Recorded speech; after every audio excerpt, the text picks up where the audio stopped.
What's up guys, Coach Az. Today I want to talk about creating variation in combos, but without necessarily adding or removing any techniques. So the way we're going to create variation in these combinations is we're going to add or subtract movement.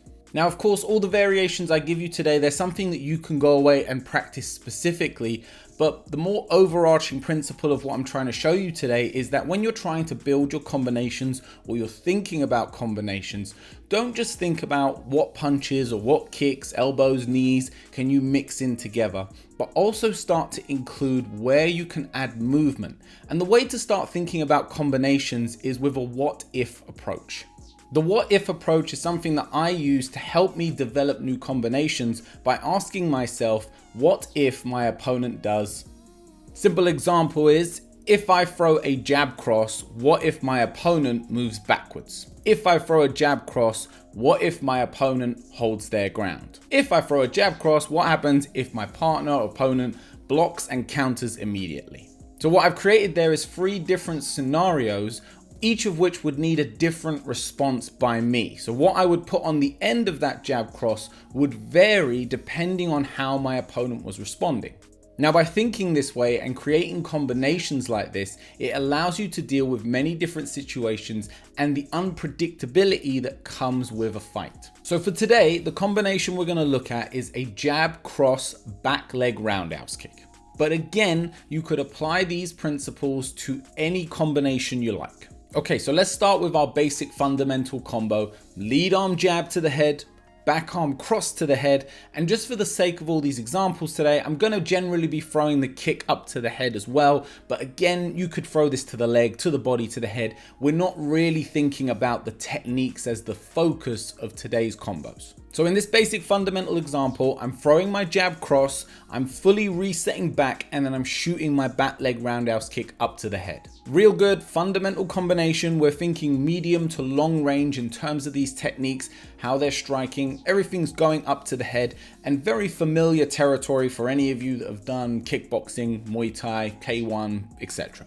Okay, so let's look at our first variation. The first variation is actually subtracting some of the movement. So what we're going to do here is we're going to throw the jab cross, but instead of retracting the cross and resetting ourselves back to our stance, I'm going to go straight through into the kick. So we've subtracted that moment between retracting the cross and resetting to the stance and then throwing the kick up to the head. Really good example of this, I've done a striker's breakdown of Robert Whittaker, and he's a great example of someone who likes to follow with the kick immediately. So if we take a look at these 2 examples, the 1-2 pull back and kick, or the 1-2 and then go straight into the kick, it's not that one is better or worse than the other, but some have got different advantages and disadvantages. Our first variation has the advantage of being able to generate more power through the kick because it allows us to reset to that mechanical position that allows us to generate maximum force with our roundhouse kick. The disadvantage is that it's got that extra step, so it's not as fast. In terms of getting that kick up to the head after the cross, there is a delay, which is that reset time. Now the second variation, it basically flips those 2 things in reverse. You're going to lose some of the power that goes on the end of that kick because your hips have already expelled some of that power in throwing the cross. You've already made a significant portion of that movement that you would be for the kick, but instead of creating momentum for the kick, you've been throwing the punch. However, the difference in the speed that you get the kick there in relation to after when the cross lands is night and day. You're going to get the kick there a lot faster, sacrificing a little bit of the power. Using our what if model, we could start with the first combination and we can say, what if my opponent predicted the roundhouse kick and they were getting their guard up in time to block it? Now by using our second variation, what we're able to do is get our kick there quicker and hopefully eliminate the chances, or at least lessen the chances, that my opponent's guard will get there in time. Alright, so you get the idea. Let's move on. We can get through these next variations a little bit quicker. What if when I throw my jab cross, my opponents move backwards? So whether that be that they're looking to counter or they're just in a defensive mindset, I throw my 1-2 and my opponent creates a lot of space by pulling backwards. Now, if I just try to throw my kick in the classic way, either variation 1 or 2, I'm probably going to hit thin air. So what I'm using here is the ability to slide in to reclose that distance and then follow with that kick. I'm starting out of range on my bag because obviously I am predicting that my opponent's already moved backwards. I'm going to throw my 1-2 and then I'm going to slide my stance forward and use that to effectively load my hips and my knees to then rotate straight up into that kick. Now we can put that in reverse and we can get a different variation. What if when I throw my 1-2, my opponent tries to pressure forward? So now, again, if I just threw my kick as it was, I'd probably get crushed. They'd get on the inside and they could light me up with punches. If it was MMA, maybe I'd be at risk of being taken down or clinched in Muay Thai. So if I don't want that to happen, and I really want to throw this combination, I'd throw my 1-2 and I'd slide backwards to create the space before throwing the kick. So here I'm starting a little closer to the bag, shooting the 1-2, pulling to create space, and then throwing the kick. For me, one of the big differentiators between a good fighter and a great fighter is the way they utilize angles. They don't think of the fight in 2 dimensions of moving forward and backwards, but they think about how they can get off that line. So what if I wanted to throw this combination, but get myself off that center line? Well, we have 2 options for this.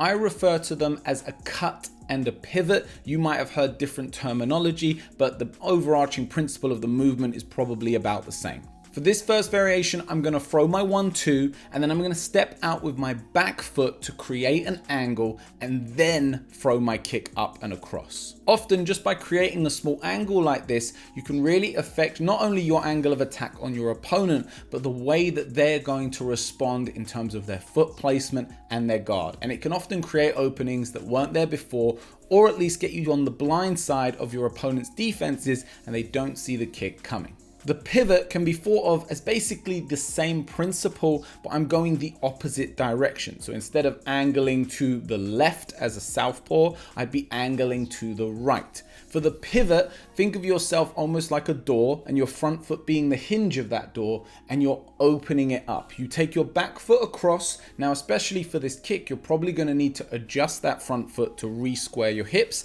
And as you do that, you can start loading that kick up. So we throw the 1-2, we pivot across to create the new angle, and we shoot that kick up to the head.